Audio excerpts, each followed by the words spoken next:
Bonjour à tous, ici Ponfétude, moi c'est Tude, est-ce que tu vas bien mon petit Ponf ? Ouais. Donc là on va vous commenter des matchs de la poule B, qui je vous le rappelle contient donc Ores, Kenzie, Moment d'Endridge et qui va opposer en haut à gauche sur plateau de Shakuras Kenzie, Kenzie, un joueur Zerg de la team AA, un excellent joueur Zerg, probablement le joueur Zerg qui est réputé pour être le plus macro de l'équipe de France, mais qui est opposé au non moins phénoménal Oresu.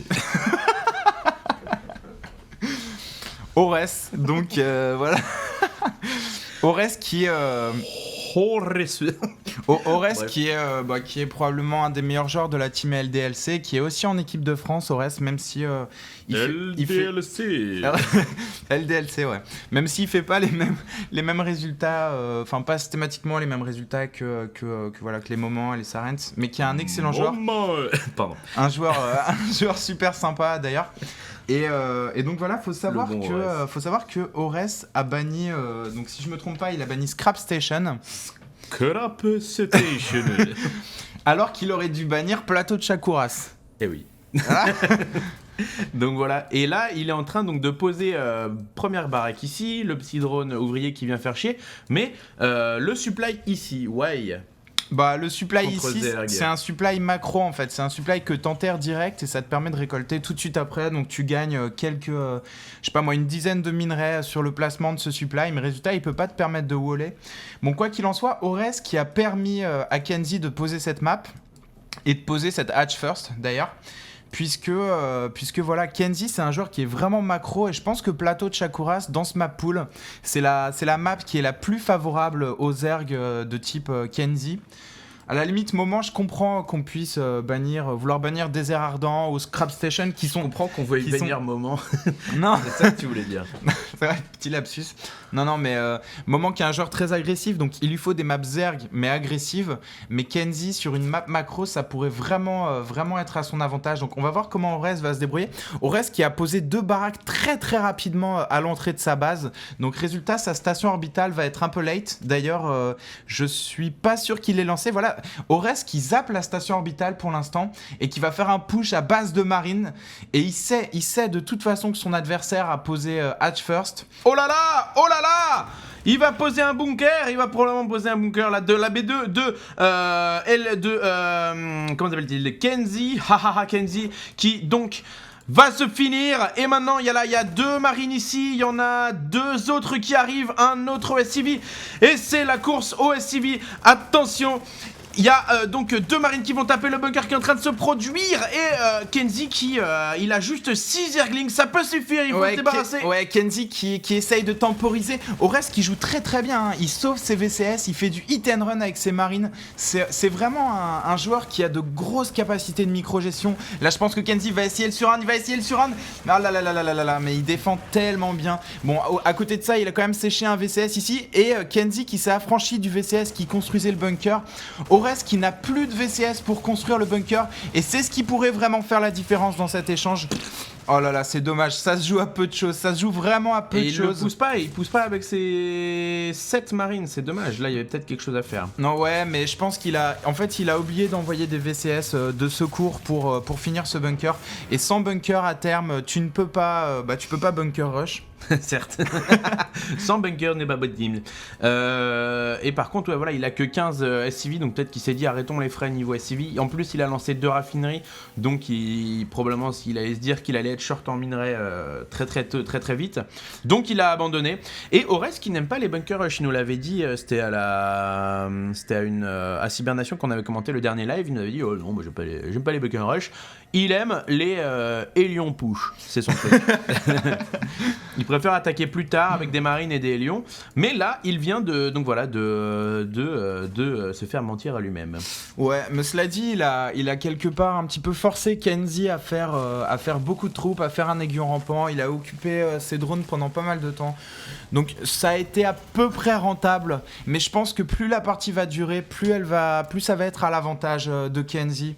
puisque Kenzie qui là en bas à gauche de la map va probablement s'attaquer au rocher qui mène à la backdoor d'Ores. Voilà, et c'est exactement ce qu'il faut faire sur cette map, il faut vraiment péter un maximum de rochers. Il faut être une pute. Voilà, il faut passer par en bas, choper les rochers, d'autant que là, effectivement, il ne se sent pas menacé pour l'instant. Il n'a pas posé de supply ici, le petit Ores.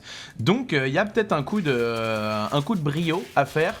Avec ses rochers, bon par contre il a le temps quoi. Ouais, ça met pas mal de temps, mais je pense qu'il devrait.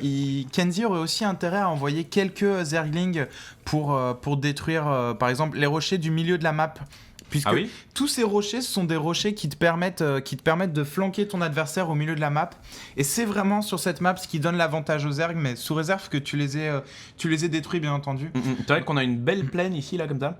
Un beau champ de bataille, mais que si vous êtes donc Zerg et vous défendez, si vous pétez ces rochers, vous pouvez éventuellement tu peux faire le tour, arriver dans la B2 de ton adversaire, s'il est terrain. Donc il y a beaucoup de fourberies à faire. Il y a moyen de s'amuser beaucoup, ouais. Ouais, donc voilà, et là les deux joueurs qui macro, mais je pense que Ores n'a pas intérêt à laisser Kenzie macro trop longtemps, donc il a fait un push au début qui était assez successful je trouve, mais il faudrait qu'il passe à l'attaque quand même très très rapidement, et c'est ce qu'il a choisi de faire, il a choisi de rechercher Amorce Infernale pour ses Hélions. Donc je pense qu'on va voir un push de la part d'Ores. Là. Ouais. On a 2 usines full Hélion, donc ça peut faire du gros dégât, surtout que là notre ami Kenzie il est majoritairement sur du Zergling et 37 drones, 19 Zergling. Et il est en train de rechercher Speedling, mais c'est pas fini. Et on a le nid de chancre. Alors là, voilà, il y a peut-être une fenêtre maintenant, puisqu'on rappelle que les chancres font des dégâts supérieurs aux unités légères que sont notamment les Hélions. Mais voilà, il faut se dépêcher. Ils sont trop lents, ouais. Les chancres sont en général trop lents pour rattraper les Hélions. Donc voilà. Honnêtement, chancre, c'est pas une super option contre Hélions améliorés. Et il faudrait. C'est peut-être pour ça que je perds alors. Faudrait que je change. Ouais, il faudrait. Je pense qu'il aurait plutôt intérêt à partir sur Roach, mais en même temps, il a pas vu. Roach Power. Là, Kenzie qui fait une petite erreur de scouting. Vous pouvez voir qu'il n'a pas mis d'Overlord près de la base d'Ores. Bon, il y a que cet Overlord, mais qui va pas lui permettre de scouter la B1 d'Ores. Résultat, il ne sait absolument pas ce que prépare son adversaire. Et ça, c'est peut-être ce qui pourrait lui coûter cher. Attention, les lions, magnifiques. Les lions qui viennent flamme bleue, qui viennent de Oh là là, placement des... Oh là là, les bénis. Oh, magnifique. Il a chopé les lions en sortant du bois. Et oh là là, très belle intuition de la part de Kenzie. Ouais, en fait, c'est pour ce move que j'ai sélectionné cette partie. C'est vous pouvez voir que Kenzie savait que les lions approchaient. Il a positionné les Banings juste derrière.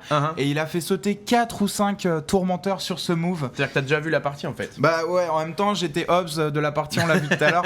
Donc, mais moi, je ne l'ai pas vu. Ouais, voilà. Donc je vais pas te la spoiler, mais c'est vrai que c'est du très très gros niveau. C'est deux top joueurs de la scène française. Donc Ores. T'as vu, il a eu un petit coup de flip avant de passer. Ouais.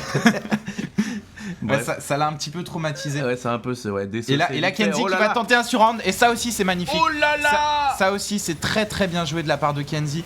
Kenzie qui tente le surround, qui a attaqué des deux côtés de la choke, et c'est ça ce qui fait la valeur d'un grand joueur Zerg. C'est sa capacité à buter des tourmenteurs par exemple, même avec des Zerglings qui sont des unités faibles face aux tourmenteurs. Donc voilà, Kenzie qui a finalement choisi de faire un vigilant pour venir scouter de la base d'Ores. Et qui va partir sur Muta Roach. Donc c'est peut-être pour ça qu'il a pris sa 3ème base, puisque c'est full gaz. Ouais, ça va être très très cher en gaz. Donc les Roach en fait c'est probablement parce qu'il doit penser que son adversaire part sur full metal. Et que à court terme, alors à long terme je dis pas, les tanks en mode siège, les Thor ça va massacrer les Roach, mais à court terme quand il y a quelques Hélions, quand il y a un tank, les Roach ça peut être très... En tout cas, c'est plus intéressant que les Banelings et les Hélions. Donc je pense que... C'est un choix de transition, quoi. C'est pour, en attendant l'artillerie lourde, on fait des roach, quoi. Voilà, je pense que Kenzie va vouloir attaquer quand même assez rapidement. Kenzie qui macro tranquillement. Oh la Master chez l'ami Ores quand même. Ouais, Ores qui doit sentir... Ah, et là, je sais pas si t'as vu, il y a un petit changelin qui s'est planqué. Reporting in. Donc voilà, il est venu s'ajouter à l'armée d'Ores. Nah, il va mourir, on va le suivre comme ça pendant 20 secondes. Non, t'as peut-être autre chose à dire. On a donc voilà, Kenzie qui s'amuse avec ses tumeurs muqueuses, mais ça c'est connu. Il a un bon multitasking, il macro et en même temps il arrive bien à étendre son Creed Tumor. Et donc voilà, encore des rochers. Il aime bien casser les rochers, Kenzie. Et sur cette map, c'est très important. Et il va pouvoir prendre cette base qui mine de crayon, est quand même super bien protégée, puisqu'il reste ces rochers-là et que le seul moyen d'y accéder, c'est de passer par ici. Ouais, et je trouve que Kenzie fait vraiment le bon choix là-dessus, c'est à savoir prendre masse base quand son adversaire est en train de partir sur mech. Vous pouvez voir que voilà, Ores il doit avoir 3 ou 4 factories, donc il est vraiment en train de partir sur mech et Kenzie il en pose même une 4ème. Et Kenzie qui choisit d'attaquer mais qui en même temps prend beaucoup de base. Je suis pas sûr qu'il va pouvoir infliger du dégât là-dessus, ouais. Donc il recule, il y a 3 Thors qui montent la garde. Mais là, Ores aurait vraiment intérêt à passer à l'attaque très très rapidement. S'il veut pas subir la macro Zerg, la macro que permet Plateau de Chakuras. La grande macro-zerg et d'autant que voilà, il va y avoir les infestateurs qui vont commencer à popper, donc c'est probablement du contrôle neural qui va donc débarquer et là les Thors ne seront plus d'aucune utilité. Il est parti sur finalement tank en mode siège, on a des tanks qui sont en production, on a là il commence à avoir une belle armée mecha, il est à 111 de pop Ores alors que Kenzie lui est à 150 quand même, 150 de pop et c'est un dur drop Roach qui est donc en train de s'organiser ici, les rochers qui sont encore vivants. Il va pouvoir dropper ici, ça peut faire du gros dégâts.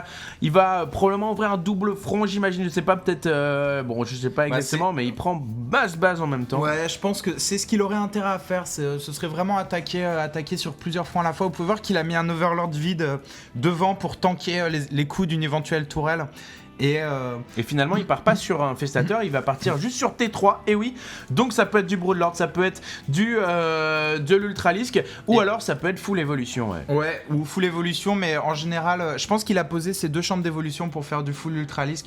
Enfin, je dois dire que je me rappelle plus très bien comment elle se finit cette partie. Je sais juste qu'elle est mythique. Et donc voilà, Kenzie qui tourne sur 5 bases. Bon, sa 5ème base qui ne mine pas encore, mais ça viendra très bientôt en bas de la map. Et Ores qui...